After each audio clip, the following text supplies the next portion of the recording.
Graça e paz, meus irmãos, continuando nossa aula de segunda parte da nossa confissão de fé batista reformada da nossa igreja Comunidade Cristã Deus El Shaddai. A gente está na Boas Obras no capítulo 16, então a gente vai fazer a segunda parte. Esperamos que dê tempo de terminar, se não der a gente faz a terceira parte, né? Então quero que você acompanhe comigo em Efésios capítulo 2, versículo 10, que está escrito assim: somos feitura dele, criados em Cristo Jesus para boas obras, as quais Deus de antemão preparou para que andássemos nelas. Romanos 6, 22 diz assim: agora, porém, libertado do pecado, transformado em servos de Deus, tende o vosso fruto para a santificação, por fim, a vida eterna. Isso aqui é muito importante, não? O que a gente, quando a gente, como ele fala aqui, né? Paulo fala aqui em Efésios, pois somos feitura deles, né? Criado em Cristo Jesus, ou seja, somos transformados, né? E aqui em Romano, ele confirma, né? Agora, porém, libertado do pecado, né? São livres do pecado pelo sangue de Cristo, transformado em servo de Deus e tendo o vosso fruto para a santificação.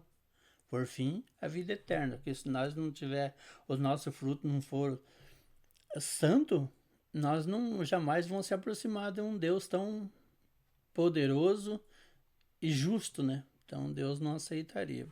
A aptidão para as boas obras não advém dos princípios dos próprios crentes, né?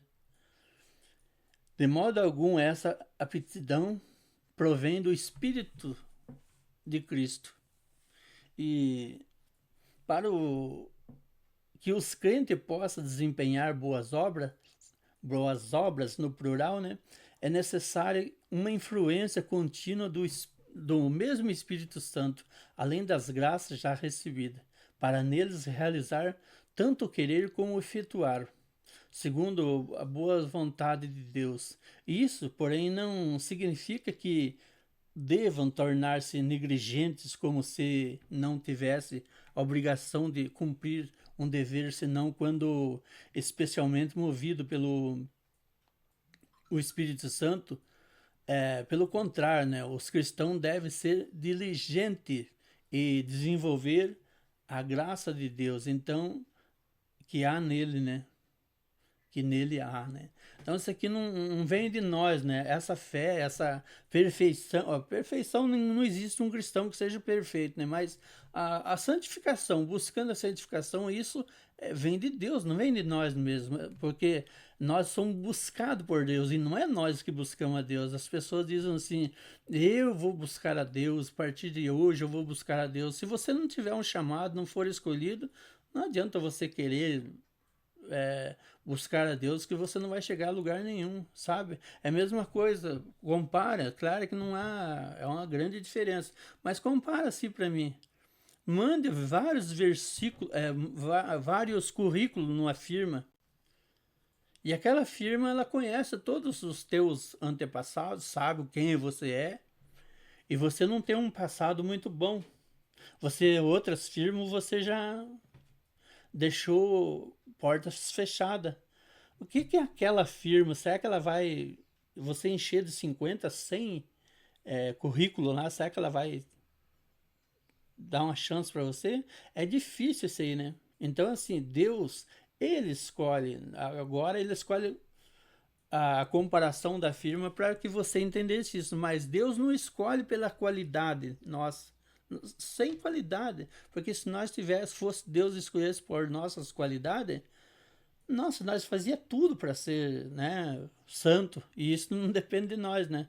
A firma quer que você só tenha uma diferença, que você não é chamado pelo que eles te conhecem, não vão chamar você na firma. Não é você quer entrar naquela firma, mas tem que saber se o gerente daquela firma, o dono daquela firma, pretende que você um dia seja funcionário dele. Se ele não quiser, você vai morrer na porta da firma, lá no portão da firma, nunca vai ser contratado. Assim é Deus. Se Deus não quer, nós não somos fruto da. Não somos os eleitos, não somos fruto da graça de Deus, não adianta nós. Mas só que é assim. Nós temos que continuar pregando, porque nós não sabemos quem será salvo, quem não será salvo, quem é os frutos da perdição, quem é os frutos da. Desculpa minha cadeira aqui. Quem é os frutos da perdição e quem é o fruto da salvação, né? Nós não sabemos os bons e os maus frutos, somente Deus, né? Continuando, senão a gente fica muito longo, né? João capítulo 15, versículo 4 e 5 diz assim: permanecei em mim e eu permanecerei em vós, como não pode o ramo produzir frutos de si mesmo, se não permanecer na videira, assim nem vós o podeis dar, se não permanecerdes em mim. E eu sou a videira, vós os ramos. Quem permanece em mim e eu nele, esse dá muitos frutos, porque sem mim nada podeis fazer. Então, sem a, a capacitação do Espírito Santo, nós jamais seremos um galho dessa videira. Nós seremos galho de qualquer, como existia antigamente, aquelas uvas bravas, né? Da perdição, mas jamais pertencia a essa videira, né? E 2 Coríntios 3, 5 diz assim: não que por nós mesmos sejamos capazes de pensar alguma coisa como se partisse de nós. Pelo contrário, a nossa suficiência vem de Deus. O que eu acabei de falar, né? Filipenses 2,13, 2,13, né? Não sei se você entende, mas acho que eu deu uma conotação que eu tinha falado 2,13, 3, né? Mas é 2,13. Filipenses 2,13 diz assim: porque Deus é quem efetua em nós, em vós, tanto o querer como o realizar, segundo a sua boa vontade, né? E Filipenses 2,12 diz assim: assim, pois, amados meus, como sempre, obedecesse não só na minha presença, porém muito mais agora na minha ausência. Desenvolvei a vossa salvação com temor e tremor. Esse aqui é uma boa para a gente refletir. Tem muitos crentes dentro da igreja lá, né? E sai dentro da igreja. Ninguém sabe o que é crente, né? Hebreus 6, 11 e 12 diz assim: desejamos, porém, continue cada um de vós, mostrando até o fim a mesma diligência para a plena certeza da esperança, para que não vos torneis indolentes, mas imitadores daquele que, pela fé e pela longanimidade, herdara as promessas, né? Mesmo os que conseguem prestar a maior obediência possível nesta vida estão longe de exercer e fazer mais do que o requerido por Deus, e estão muito além do dever que lhes cabe cumprir. Jó 9, 2, 3 diz assim: na verdade, sei que assim é, porque como pode o homem ser justo para com Deus? Essa palavra aqui no versículo que a gente acabou de ler aqui, então assim, é impossível que nós façamos alguma coisa sem a competência, sem a capacidade, a capacitação que Deus nos dá, né? Então nós não seremos nada. As pessoas falam assim: eu fiz. A gente faz desde que Deus capacite nós e o Espírito Santo nos coloca como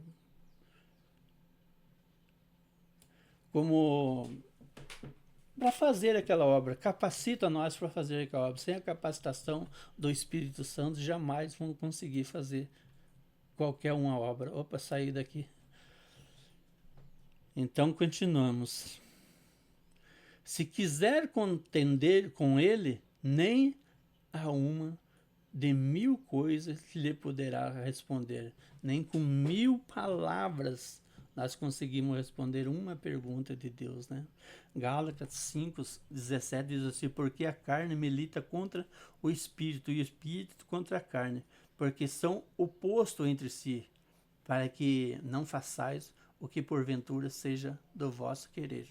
Lucas 17:10 diz assim: assim também vós, depois de haverdes feito quanto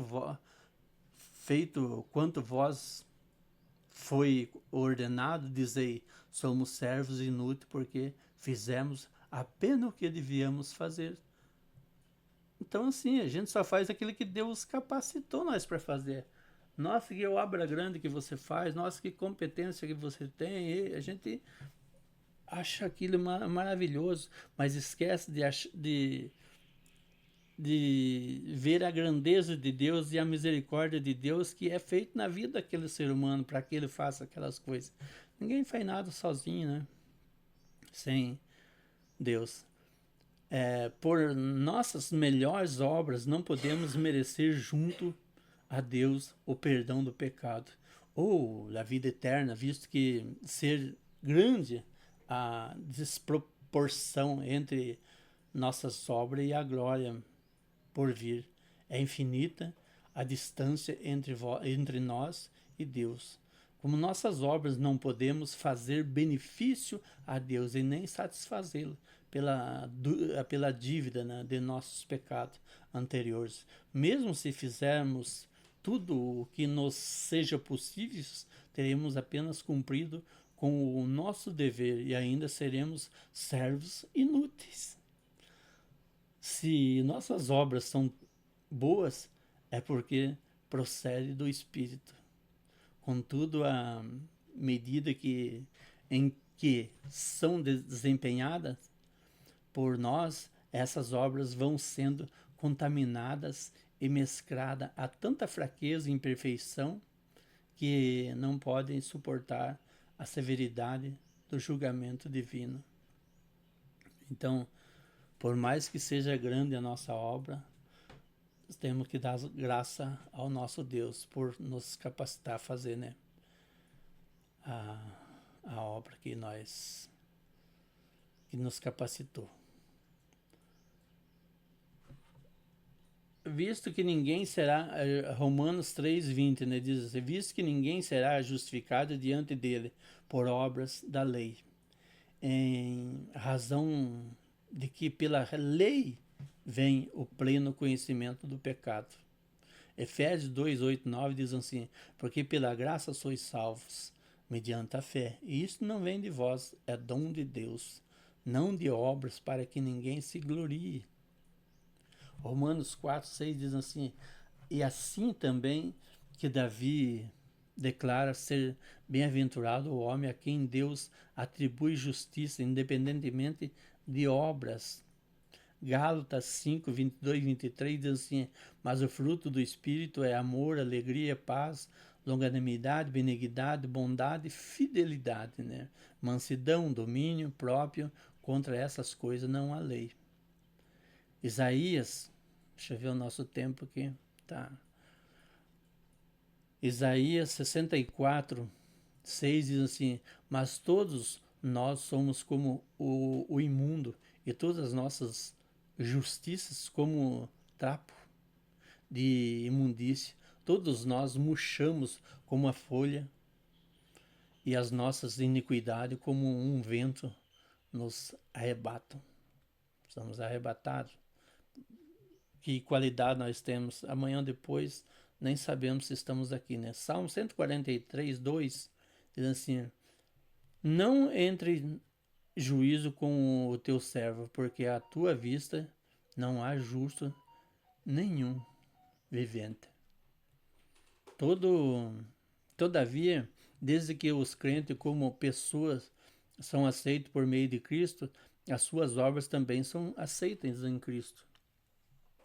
Mas isto não significa que nesta vida tais obras sejam totalmente irreprováveis e irrepreensíveis aos olhos de Deus. Antes, significa que vendo-as em seu Filho, Deus se agrada em aceitar e recompensar aquilo que é sincero, apesar de realizado com muitas, né, fraqueza e imperfeição, porque o homem já não vai, ele não vai fazer as coisas perfeitas, né? Por mais que nós achamos que estão fazendo, é imperfeito que nós estamos fazendo, né? 1 Pedro 2,5, eu quero dizer isso, não agradar a Deus, né? As nossas obras não agradam a Deus.